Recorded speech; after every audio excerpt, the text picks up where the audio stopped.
Welcome back to PopCon, everybody. As usual, it is our weekend pop conversation. I'm Victor, your Gen Xer, always with my millennial friend, Thomas. What's up, guys?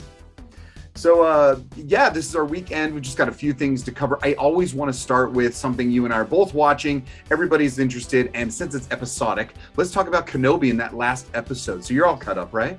Yeah, caught up the day after. Okay, cool. So we've just seen that last one. There was a good, confrontation with Vader. What did you think? What did you think first? Okay, so, it's only 6 episodes. There's only one left. I've been waiting for them to get back to Tatooine, and I see that it's coming. I'm really glad, although I don't know why they're not dead, I'm really glad Reva got stabbed. I am. Let's just be honest. Spoiler alert. I am, because everyone complained before Kenobi came out, this would be a bait and switch. It's all going to be about her. I think it's very equal. I'm not even worried about it. I think it's a good equal of what the stories are about. I truly do. I don't think it's all about her. I think he's in it a lot. I think it's really a shared universe. I'm not saying it's not about her. I knew that was coming. Who didn't know she was a youngling? Let's be honest. But Vader's villainous is good. I think it's great. It doesn't feel like the original. It doesn't feel like my Star Wars. But I'm not sure what to think of it. I don't like the idea that lightsabers don't kill people, apparently. Yeah, I mean, he must have missed the wrong spot. But I think it was just, you already did that with the Grand Inquisitor the first time, and you're like, oh, he came back, so she must be okay. So it's already kind of a foreshadow. It's kind of a weak foreshadow to me. Somebody wrote online, oh, maybe the Inquisitors have weaker lightsabers. And I'm like, because notice he didn't use his. And I'm like, interesting but stupid.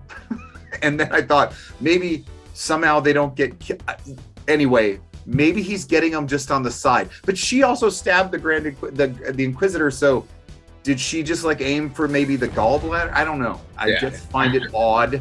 I don't like that. I don't love that. Besides that, I thought the storytelling on this last episode was okay. It got a little slow for me, and I'll get into something about that in a minute. So what about you? This might have been the place here.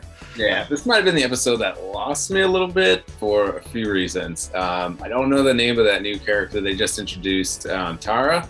Oh, Talia. I think it was Talia. But she felt like too big of a character just to do a throwaway of her, taking one for the team and hitting that bomb. That's kind of like, if she's gonna die, she kind of needed a little more grand way to go. I half believe you, half right with you, but I was shocked she didn't die on freaking Darth Vader's planet. So I thought they were gonna like, oh look, introduce her and then kill her right away. They didn't. So I was actually amazed they didn't throw her away earlier. Yeah, I think she kind of needed a traitor's death from the side of the Empire, but so that was kind of weird for me. The other thing, I'll kind of make a Jurassic Park reference now. I didn't like how Leia was all of a sudden like a techie.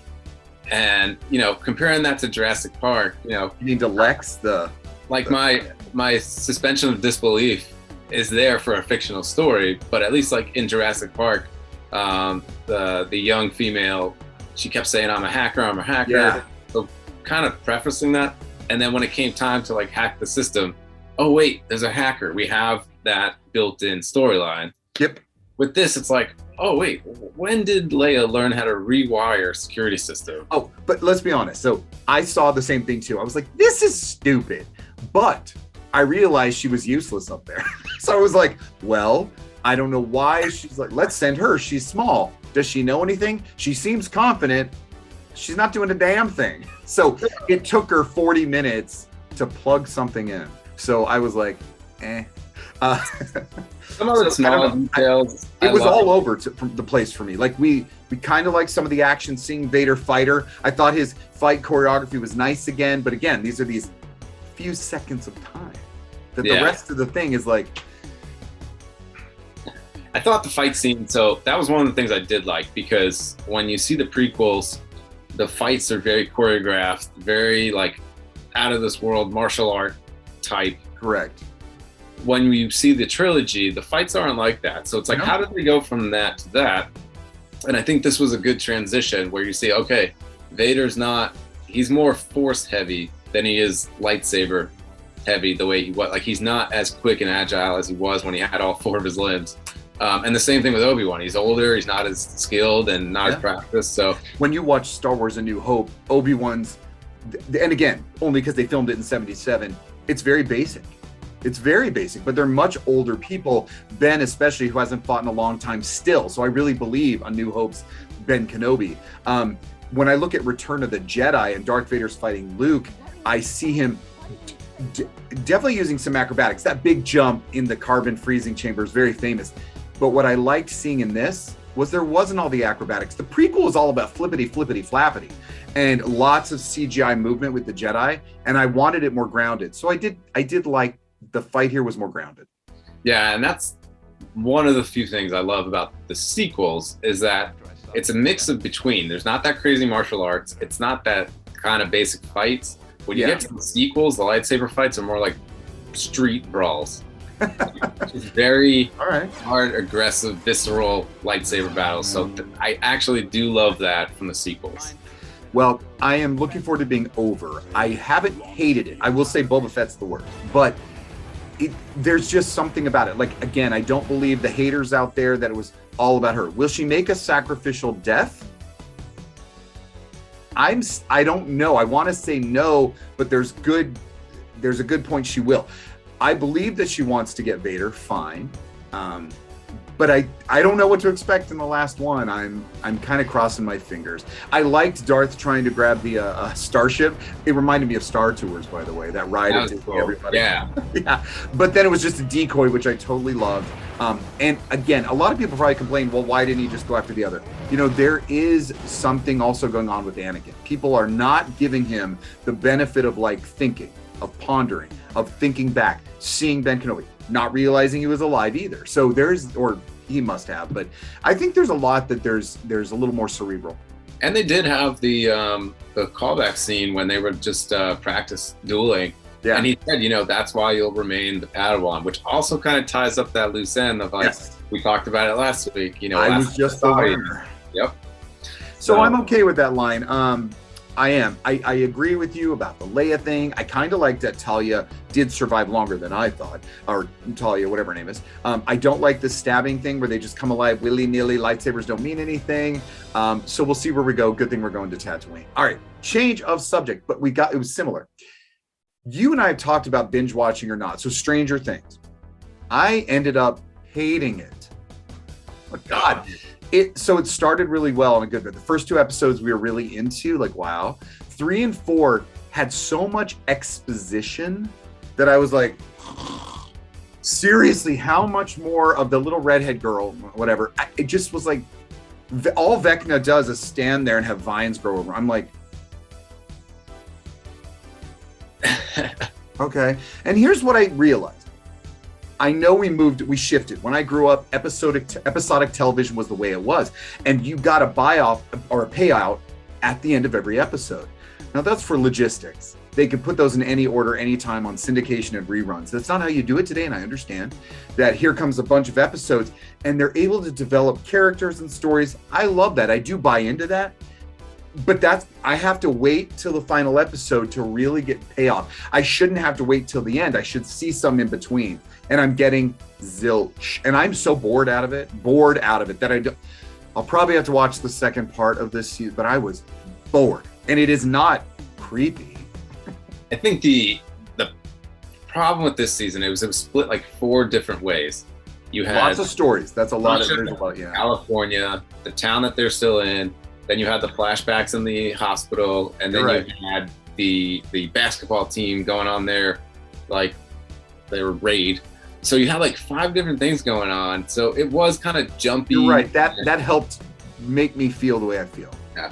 But I mean, I hear what you're saying, and it's hard for me to have the willpower not to blow through all these episodes.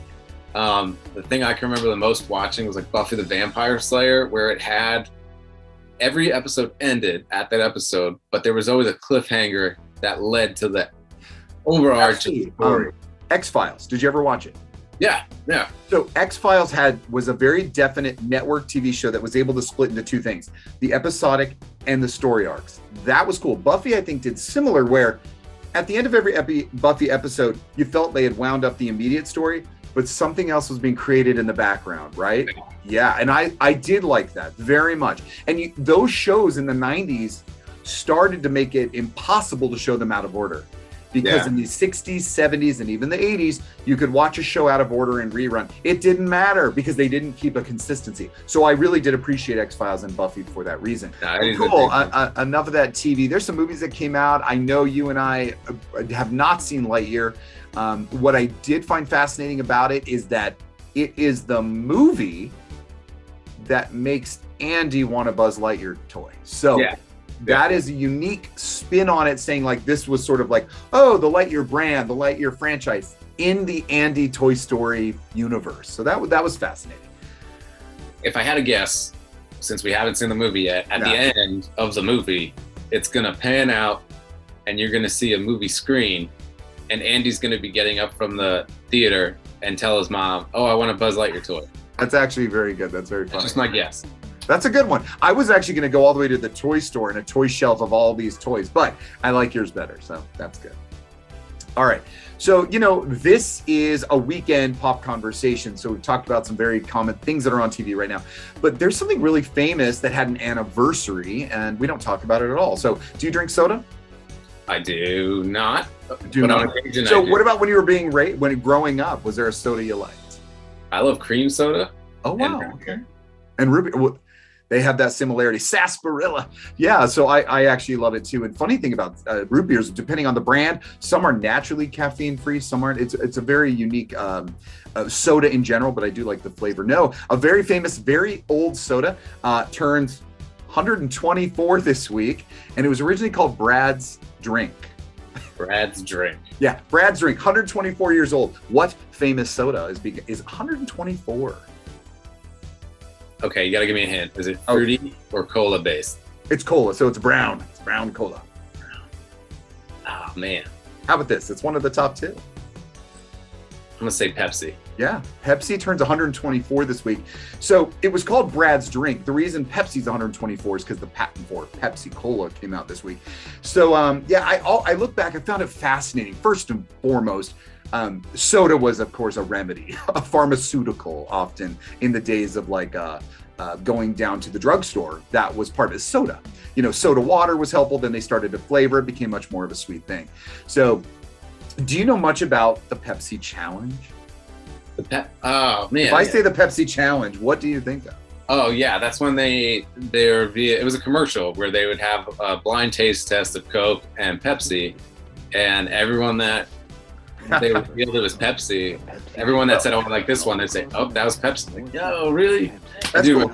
Yeah, so of course it was marketed by Pepsi, so they're not going to show anyone else's Coke. But yes, and the Pepsi Challenge was a real thing that started in the 70s, went into the 80s, and it ended up being happening, a blind taste test at the exit of supermarkets. Of course, they made commercials from it, filmed them. Honestly, always just showed the Pepsi lovers.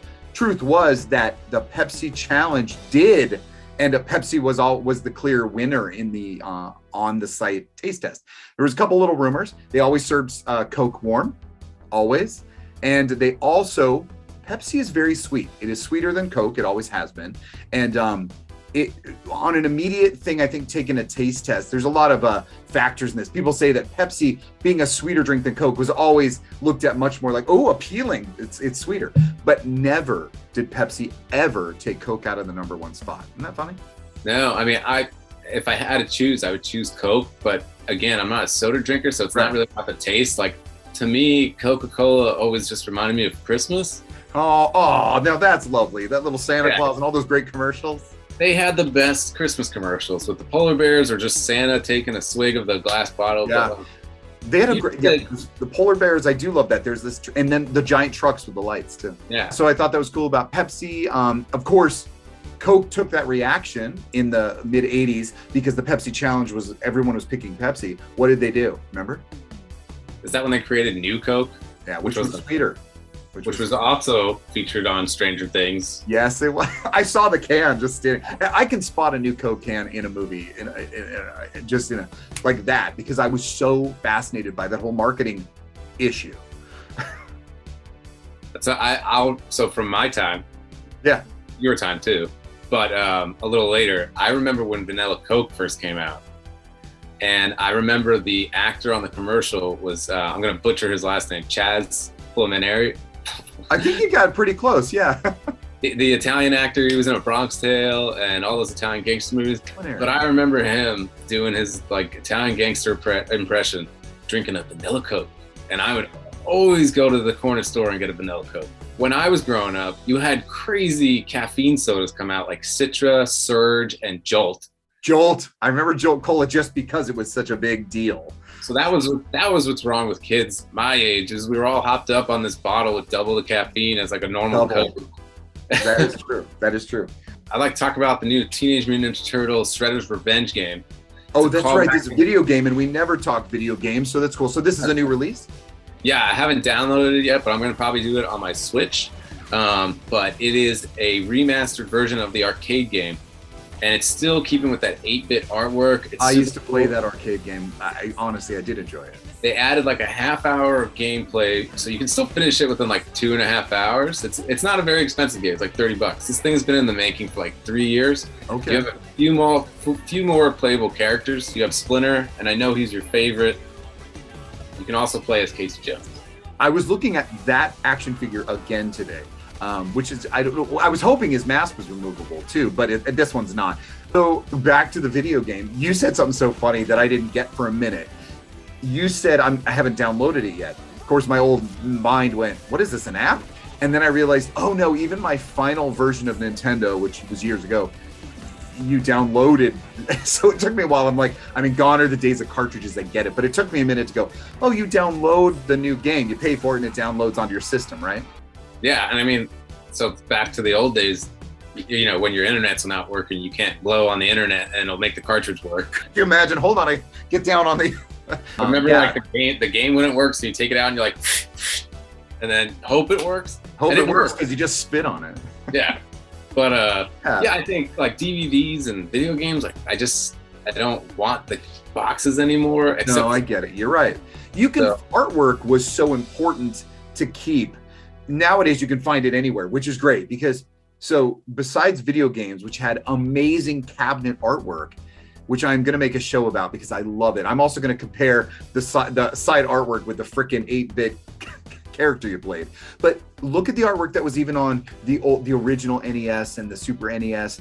Even album covers. Album covers were killer. They were beautiful pieces of artwork that someone commissioned, or maybe a member made it. So it was fun to have it, but now we would just have countless cartridges and packages and DVD and VHS boxes. They take up so much room. So I'm totally with you. I think that was that's progress, and I like it. Yeah, and then you got those arcade one-up cabins now, where you can just buy an arcade at a Walmart, and they're so friggin' good. They have all the same artwork. Do you have some? So do you mean an actual cabinet, right? Like it's not full size, but they're close. It's like feasible enough to be in someone's house. Oh yeah, I think they're 3/4 size and they look just like an old cabinet from the 70s and 80s with the artwork and multiple games on them, right? Or you can put multiple games. Yeah. I don't have one. I used to have an actual cabinet of Joust, but I miss it. I sold it and I'm like, I really want a video game cabinet, but I do want it to be multiple games. Because I thought I saw it in the back of one of your episodes. Yeah. Music. We never talk about music much. So I'm going to say that today, someone famous recorded a famous song. Dolly Parton, she recorded a very famous song. What do you think it was? I'm trying to think of I think was it the song that Whitney Houston took and made famous? I figured that's how you would connect with it because I was like, a lot of people thought Whitney recorded or at least put out I Will Always Love You, which was of course Dolly Parton's song first. So that's funny. I just introduced a Dolly Parton song to somebody in the electronic dance music world. There's a group called Galantis, and they got Dolly Parton to record a song with them. No way. The song's called Faith, and it's a friggin' awesome song. So she recorded something original or her original? Original. Okay, good for her. She does anything. At whatever age she's at, still, and she's so progressive. Mid-70s, so Yeah, most people are a little hesitant to jump into the electronic music world. You have Dolly Parton, country music, pop star, jumped right in.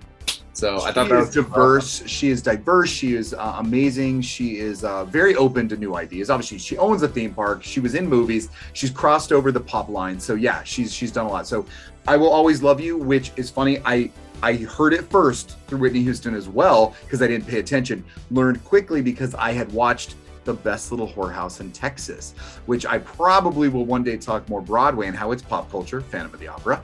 But since that was a Broadway musical, that song is actually in that.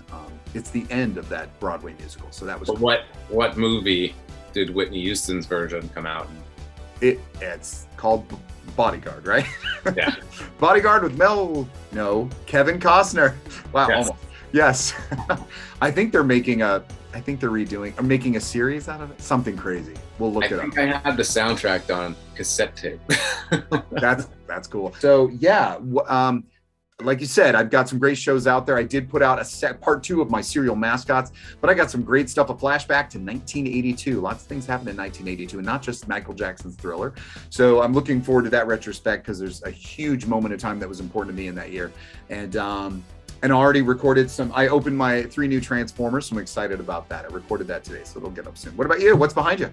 Nice. I just built my Ancient Ruin diorama. With paper towel rolls, right? Yeah.